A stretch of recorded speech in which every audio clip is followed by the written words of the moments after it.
సూర్యాపేట జిల్లా హుజూర్ నగర్లో రేపు ఎల్లుండి అనగా అక్టోబర్ 25, 25న నిర్వహించబోయే మెగా భారీ జాబ్ మేళా ఏర్పాట్లను పరిశీలించిన మంత్రి ఉత్తమ్ కుమార్ రెడ్డి.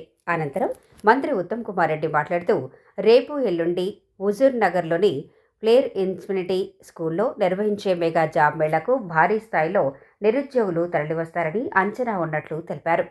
ప్రభుత్వం ఎంతో దృఢ సంకల్పంతో ప్రతిష్టాత్మకంగా నిరుద్యోగులకు ఎంతగానో ఉపయోగపడే విధంగా అద్భుతమైన కంపెనీలను హుజూర్ నగర్ నియోజకవర్గానికి రప్పించి యువతకు ఉద్యోగ అవకాశాలు కల్పించే విధంగా అడుగులు వేస్తున్నామని అన్నారు. ఉమ్మడి నల్గొండ జిల్లా వ్యాప్తంగా ఉన్న నిరుద్యోగ యువతీ యువకులు వచ్చి స్వేచ్ఛగా ఈ జాబ్ మేళాలో పాల్గొని ఉద్యోగ అవకాశాలు పొందాలని అన్నారు. కొన్ని కంపెనీలు నిరుద్యోగుల్లో నైపుణ్యత నెలకొల్పేలా ట్రైనింగ్ ఇవ్వడంతో పాటు స్టైఫండ్ కూడా ఇవ్వటం జరుగుతుందని తెలిపారు. జాబ్ మేళాలో ఉద్యోగాలు వచ్చిన తర్వాత కూడా వాటిని పూర్తి స్థాయిలో తానే ఫాలోఅప్ చేసి ఎంతవరకు నియామకాలు జరిగాయి, ఇంకా ఏమైనా ఖాళీలు ఉన్నాయా అనే విషయాన్ని కూడా పూర్తి స్థాయిలో తెలుసుకోవడం జరుగుతుందని తెలిపారు. ఉద్యోగాలు పొందిన తర్వాత కూడా వారు పూర్తి వివరాలను తెలుసుకోవటం జరుగుతుందని, పూర్తి స్థాయిలో మానిటరింగ్ చేయడానికి అన్ని విధాలా అన్ని ఏర్పాట్లు చేశామని అన్నారు. ప్రశాంత వాతావరణంలో విద్యార్థులు మంచి ఉద్యోగ అవకాశాలు పొందేలా అన్ని ఏర్పాట్లు పూర్తి చేయడం జరిగిందని తెలిపారు.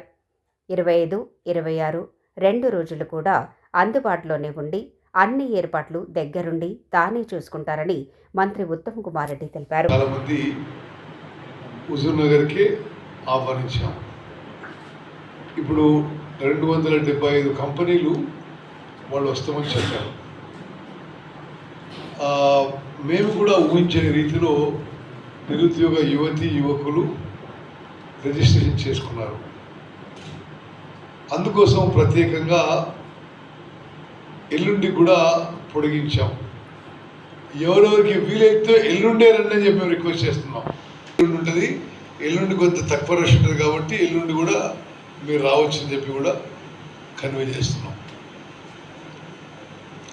వచ్చే కంపెనీలో కూడా చెప్పాము, మీరు రిక్రూట్మెంట్ ప్రాసెస్ సీరియస్గా తీసుకోవాలని.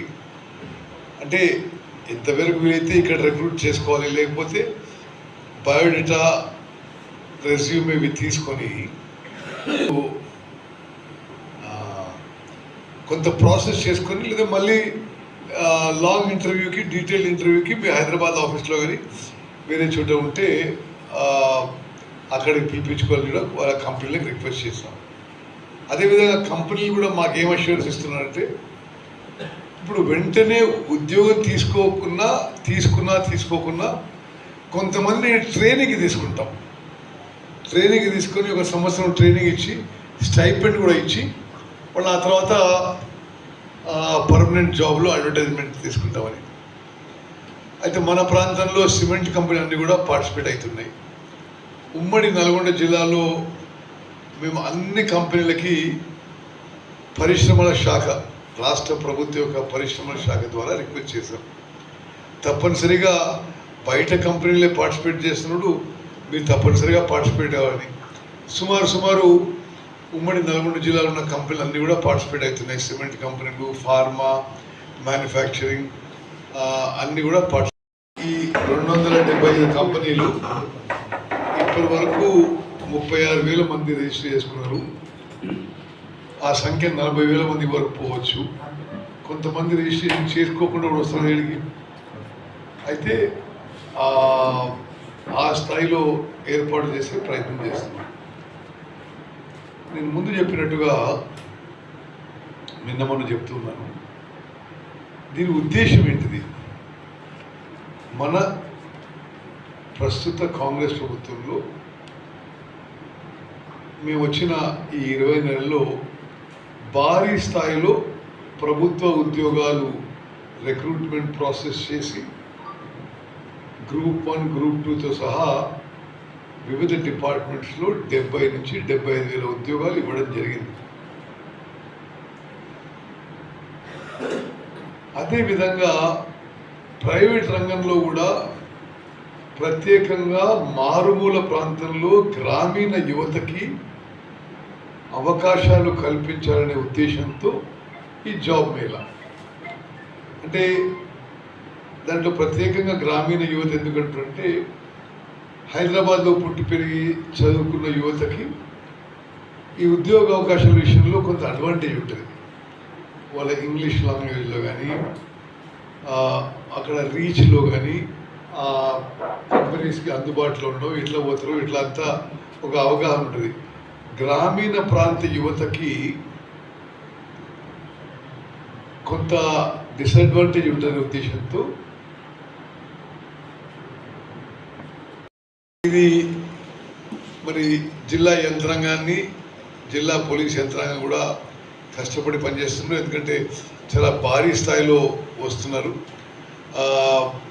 వచ్చేవాళ్ళు కూడా అందరూ కూడా క్రమశిక్షణతో ఉంటే ఇది సాఫీగా జరుగుతుంది. మరి నాకు తెలిసి తెలంగాణ రాష్ట్రంలో కానీ ఉమ్మడి రాష్ట్రంలో కానీ మరి ఎక్కడ కూడా ఈ స్థాయిలో చెప్పడం అండ్ ఇప్పుడు వీళ్ళంతా వాళ్ళు ఫాలోఅప్ చేయడం కూడా కష్టం కదా. ఏమైంది, నేను అప్లికేషన్ ఇచ్చిన, మళ్ళీ నేను మళ్ళీ ఇంటర్వ్యూ ఎప్పుడు రావాలి, కమిటీ ఏర్పాటు చేసి నేను స్వయంగా రేపు ఎల్లుండి తర్వాత కూడా ఆ కంపెనీలతో కూడా ఫాలోఅప్ చేస్తాం. మరి మా దగ్గర మీరు తీసుకునే రెజ్యూమేస్లో ఎంతమందికి ఇచ్చిండ్రు, ఇంకా ఎంతమందికి ఇవ్వబోతుండ్రు, వాళ్ళు ఒక స్పష్టంగా ఏం చెప్పారంటే ఏవైతే సూటబుల్గా ఉంటారో మేము ఇమీడియట్గా తీసుకోవచ్చు, సూటబుల్ లేకుంటే మేము ట్రైనింగ్ ఇస్తాం, కొన్ని రోజులు ట్రైనింగ్ ఇచ్చి స్టైపెండ్ ఇచ్చి ఆ తర్వాత తీసుకుంటాం అని కూడా చెప్పడం జరిగింది. ఓకే, ఈ విషయం కొద్దిగా హైలైట్ చేయాలి. అంటే రేపు అందరూ రష్ అయిపోయి మరి ఇబ్బంది, అంటే ఇక్కడ ఎక్కువ జనం అయిపోయి కొద్దిగా ఇబ్బందికర పరిస్థితి ఏర్పడుతుందని ఆ విషయం. ఇది మీ పేపర్లో కూడా రేపు హైలైట్ చేయాలి, మీ టీవీ ఛానల్ కూడా హైలైట్ చేయాలి.